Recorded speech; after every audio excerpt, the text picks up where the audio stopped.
Hi, I'm Ryan. I'm at DBS Bristol and I'm doing a workshop on mixing Atmos in film.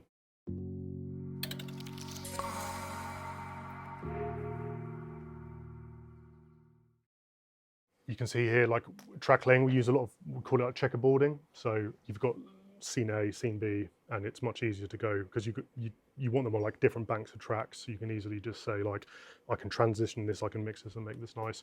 Music cues is much easier to do that way. So you can see here, like if things aren't going between scenes, you can keep everything on the same track. But yeah, like you can see here, there's like, it changes the master.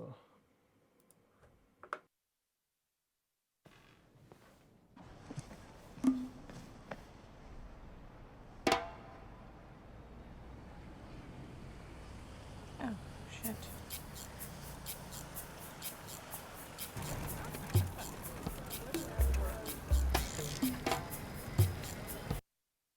And then we're going into like another music cue here, so we're kind of just checkerboarding this against each other. In terms of the music, so what we have is we have a bunch of stereo tracks, and then so we use Halo Upmix to turn these into like a surround piece. And what we have, we call it XYZ, is a little thing that me and the guy who made this mix template use. But we use Halo Upmix. We have like what we call like a narrow, wide, and very wide. And there's kind of like a preset that we're like happy with, and it's much easier to basically go like, oh, this music like just needs to come out and fill out the room a bit more. So we just like send it to the first Halo.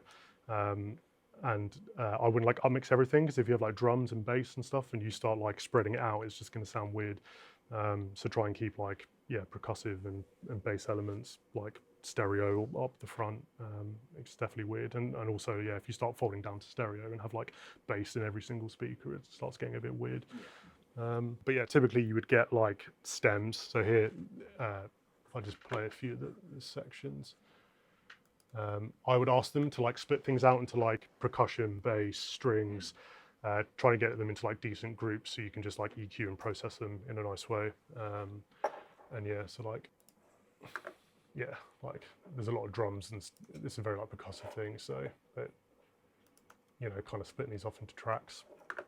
So you've got everything separated.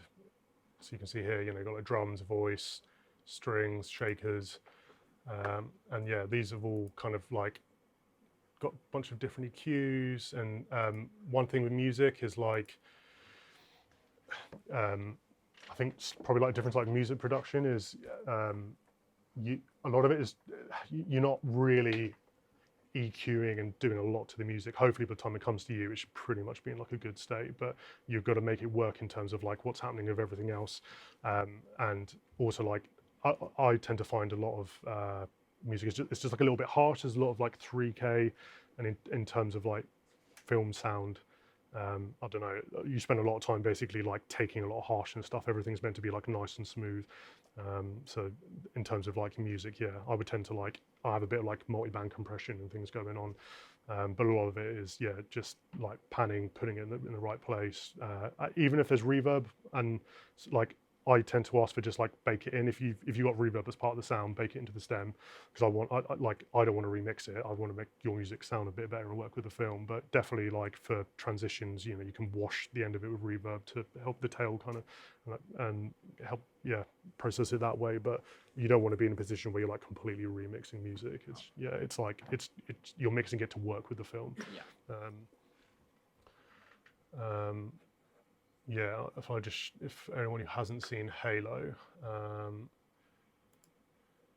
so yeah, you've got this thing. So basically, these sliders, the more you slide it out, like the more surround it gets. And if you look at the way we have these presets, like they all get just like slightly wider. That one's much wider. And then I've set them as objects. So generally it's like LCR at the front and then the surrounds at the back, and we can move them, and you can move, because they're objects, then you can move them up. We have some funky stuff going on in some of the more like creative scenes, where some of the like the parts of the music will kind of like arc and come down. And a good thing in terms of like mixing music and Atmos for film is you want to create like a bit of movement. Everything in film should be like the key. Any film soundscape is just like constant, subtle little movements. You want things constantly just moving around, something slightly changing all the time, and then it's just like it's just immersive and nice.